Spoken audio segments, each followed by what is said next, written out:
अपने संविधान को बचाने के लिए यदि हमें अपने प्राणों की आहुति भी देनी पड़ेगी तो हम पीछे नहीं हटेंगे। तुम्हें सही अधिकार नहीं मिल रहे हैं, वहां पर लड़ो, वहां पर अपनी बात रखो।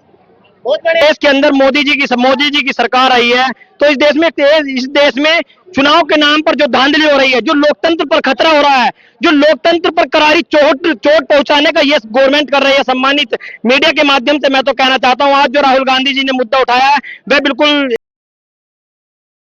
दोस्तों, आप देख रहे हैं बाइट विद कशिश। संविधान की बात तमाम लोग करते हैं, संविधान को पढ़ने की बात तमाम लोग करते हैं और बाबा साहब ने संविधान बना के तमाम तरीके के हक अधिकार जनता को पहुंचाए, महिलाओं को पहुंचाए है, पुरुषों को पहुंचाए। लेकिन आज वो समय आ चुका है जब ये कहा जा रहा है कि संविधान कहीं ना कहीं खतरे में नजर आ रहा है, संविधान को बचाने की जरूरत है। बाबा साहब ने जितनी सारी बातें कही थी उस पर कहीं ना कहीं जो सत्ता पक्ष है या फिर तमाम और लोग हैं वो यकीन नहीं करते और उनको बदलाव करने की बात कही जा रही है। तमाम युवा मेरे साथ है, इनसे बातचीत करूंगी कि संविधान कितना ज्यादा जरूरी है और किस तरीके से देखते हैं आप संविधान को लेकर, क्या समझता है युवा? जी, सब युवा की सोच संविधान को लेकर अलग अलग है, पर आजकल के टाइम पर जो है जी संविधान एक ऐसी कॉन्स्टिट्यूशन, हमारा एक ऐसा एक मेथड कह लो या प्रोसेस कह लो, इसको फॉलो करके हम बिना किसी डिस्क्रिमिनेशन के अपने जो है राइट्स को सबके सामने रख सकते हैं और डिस्क्रिमिनेशन से बच सकते हैं। इसका एक फायदा ये भी है, हमें जो है मतलब बिना किसी फेवर के गवर्नमेंट का सपोर्ट है, सब चीज से हम मतलब ओके हैं इस टाइम पर। आप कह रहे हैं कि डिस्क्रिमिनेशन से बच सकते हैं, भेदभाव नहीं हो रहा है, लेकिन देश में आप देखिए कि मूंछ रखने पर लोगों को पीटा जा रहा है, घोड़ी चढ़ने से लोगों को पीटा जा रहा है, भेदभाव तो हद से पार होता हुआ नजर आ रहा है। भेदभाव हो रहा है जी, पर बात कुछ ऐसी है जहां पर कुछ अभी भी हमारे इंडिया में कुछ जगह ऐसी है जहां पर गवर्नमेंट की फैसिलिटीज सही तरह से नहीं हो पाई है।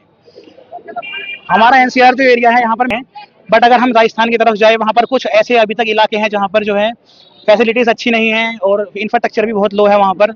तो वहां पर जो है इसको थोड़ा मोटिवेट करा जाए और इसको थोड़ा प्रचार करा जाए, इसके बारे में लोगों को अवेयर किया जाए। बाबा साहब ने कहा था कि शेरनी का दूध जो जितना पिएगा वो उतना धाड़ेगा, ये बात शिक्षा के लिए कही गई थी। 5000 स्कूल से ज्यादा उत्तर प्रदेश में बंद हो चुके। कैसे देख रहे हैं शिक्षा को, क्या होगा आपके आने वाले लोगों का फ्यूचर? देखो जी, आने वाले लोगों का फ्यूचर तो डिपेंड करता है हमारे ऊपर कि हम क्या कर रहे हैं क्या नहीं कर रहे।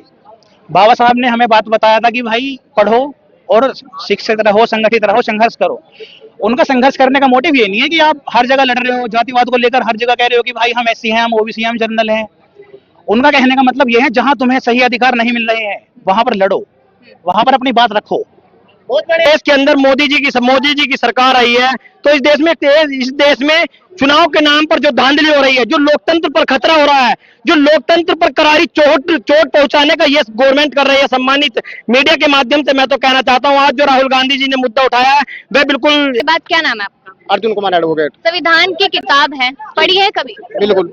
क्या जाना है इससे? संविधान से हमने जाना है कि जो पहले दबे कुचले लोग थे, संविधान बाबा साहब की वजह से संविधान के थ्रू हमें उन्होंने जीने का अधिकार, महिलाओं को उठने का अधिकार, अपना चुनाव लड़ने का अधिकार, सब कुछ जो अपने अपने अधिकार है, मौलिक अधिकार, हमारे फंडामेंटल जो राइट है, उनको इस चीज में इस किताब को पूरा पढ़िए, आपको पता लग जाएगा कि बाबा साहब ने हमारे लिए क्या कुछ किया है।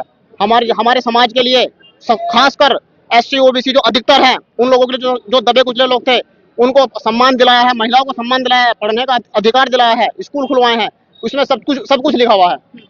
लेकिन हम अभी भी देख रहे हैं कि जो अन्य पिछड़ा वर्ग है या फिर जो SC ST पूरा जो समाज है, आज भी कहीं ना कहीं भेदभाव से वो लोग जूझते नजर आ रहे हैं और आज तो हिंदू राष्ट्र की बात हो रही है देश में। दरअसल क्या है, मानसिकता ऐसी चीज है वो धीरे धीरे डेवलपमेंट आती है, लेकिन अगर पिछले समय से अगर आज के समय में देखी जाए, काफी जो संविधान को बदलने की, संविधान को खत्म करने की बात चल रही है, जो हमारे जितना भी हमारा राइट है उसे खत्म करने की बात चल रही है SC को, वो इसलिए चल रही है क्योंकि आज लोग हमारे सक्षम हो चुके हैं, पहले से कहीं ज्यादा ऊपर हो चुके हैं। देख IAS से जितने भी अधिकारी हैं, बहुत हमारे लोग आज इतने काबिल हो चुके हैं कि अपने आप में लड़ सकते हैं। और ये सबसे बढ़िया बात है ये कि आजकल के लोग हमारे समाज के जागरूक हो रहे हैं, पढ़ रहे हैं, शिक्षित हो रहे हैं और हमें पढ़ना चाहिए, पढ़ के ही अपना वजूद बनाना चाहिए। तो आप लोग हिंदू राष्ट्र से क्या समझते हैं? बस हिंदू राष्ट्र ये समझते हैं कि हमारा भारत, हमारा संविधान, हमारा भारत हमारा राष्ट्र है। जब तक हम इसका नारा लगाएंगे हमें सम्मान मिलेगा। ऐसे कह रहे हैं कि जब चुनाव नजदीक आते हैं तब तो दलितों को हिंदू कह दिया जाता है, लेकिन चुनाव के बाद भुला दिया जाता है कि वो लोग हिंदू हैं। ये सिर्फ मानसिकता है कि जो लोगों ने मानसिकता है, ये और अदर समाज की, जो हमारे अंदर जहर घोलते हैं कि हाँ कि तुम लोगों सिर्फ एक नीचे दबे हुए हो, कि तुम्हारा सिर्फ यूज हो रहा है, कि सिर्फ वोट के लिए तुम मांग रहे हैं, ऐसा कुछ नहीं है। ये अगर हम सोचे कि हमारे ऊपर ही पूरा देश डिपेंड है, जब हमें इतना मान रहे हैं कि सिर्फ हमें वोट की तरफ बूझ रहे हैं, तो इसका मतलब पूरा देश हम पे डिपेंड है। आज अगर हम चाहें तो अगर अपना कोई नेता खड़ा कर ले तो आज हमारे वजूद पे ही हमारा नेता बन जाएगा। जब लोग कह रहे हैं कि हमारे ऊपर डिपेंड है, मेरा नाम अंशुल सिद्धार्थ है। अभी देखिए कि चुनाव आयोग की मैं बात करना चाहूंगी, क्योंकि जिस तरीके से भी बिहार के इलेक्शन बहुत नजदीक है, राहुल गांधी ने पूरी तरीके से एक लिस्ट जारी की है चुनाव आयोग की, उसको कैसे देखा आपने? देखा नहीं देखा, क्या समझ में आया? देखिए, मैं आपको जब से 2014 से ये देश के अंदर मोदी सरकार आई है, मैं आपको बताना चाहता हूँ स्पष्ट, बिल्कुल मैं जो बताऊंगा बिल्कुल स्पष्ट तौर पे बताऊंगा।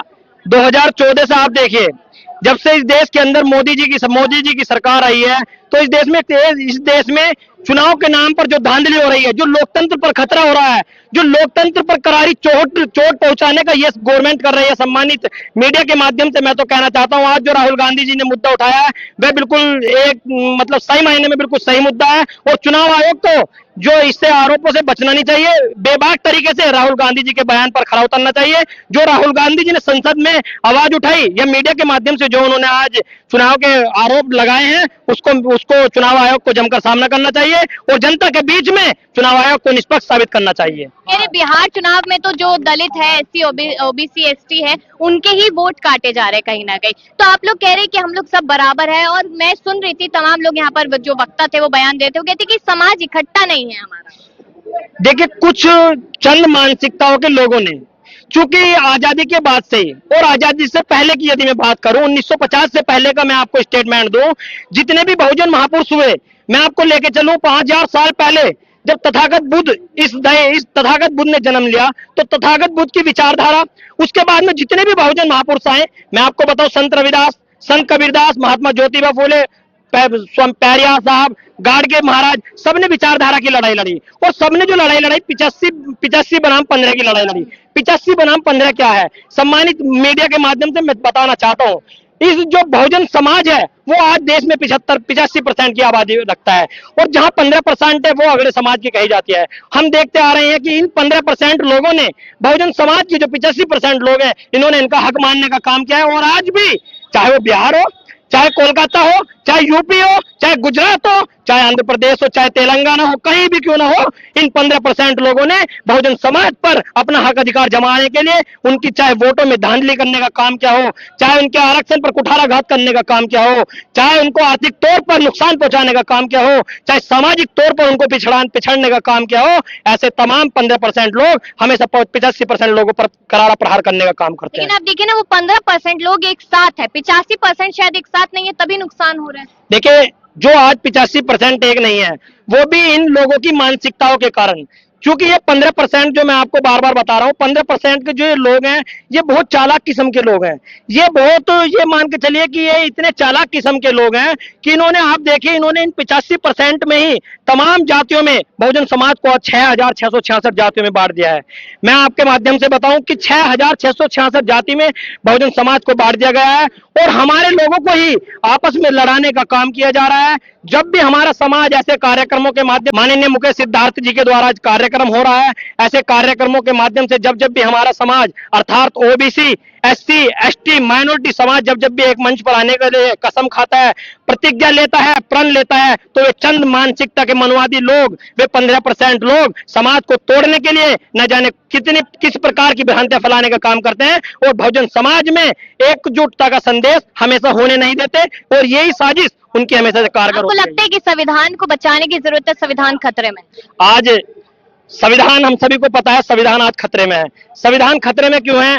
क्योंकि बाबा साहब डॉक्टर भीमराव अंबेडकर ने जब भारतीय संविधान का निर्माण किया, तो मैं आपको बताऊं, चाहे आप संविधान की प्रेम्बल ले लीजिए, भारतीय संविधान की प्रस्तावना, आप जिस व्यक्ति ने, जिस भी महानुभाव ने भारतीय संविधान की प्रस्तावना पढ़ ली, चाहे वो मैं तो कहूं युवा हो, चाहे एससी हो, चाहे एसटी हो, चाहे स्वर्ण समाज से क्यों ना हो, जिसने भी भारतीय संविधान की प्रस्तावना पढ़ ली, उसको पूरा संविधान का निचोड़ उसमें समाहित है। सम्मानित साथियों, चूंकि समाहित कैसे है, उसमें भारतीय संविधान में कोई भी जातिवाद नहीं है, कोई भी धर्म को बढ़ावा नहीं दिया गया। भारतीय संविधान में समस्त मानव जाति के उत्थान करने के लिए, समस्त मानव जाति को समरसता में एक सूत्र में बांधने के लिए भारतीय संविधान की प्रेम्बल जिसने पढ़ ली, वो समस्त मानव जाति के लिए एक कारगर साबित होती है। और आज ये लोग बात करते हैं हिंदू राष्ट्र की, अरे किस हिंदू राष्ट्र की बात करते हो? बाबा साहब डॉक्टर भीमराव अंबेडकर ने तो भारतीय संविधान दिया, और किसी उस संविधान में उन्होंने किसी एक राष्ट्र की बात नहीं करी। भारतीय संविधान, बाबा साहब ने अगर संविधान लिखा तो तमाम धर्मों के लोगों को एक मंच देने का काम किया, तमाम धर्मों के लोगों को एक साथ बैठाने का काम किया,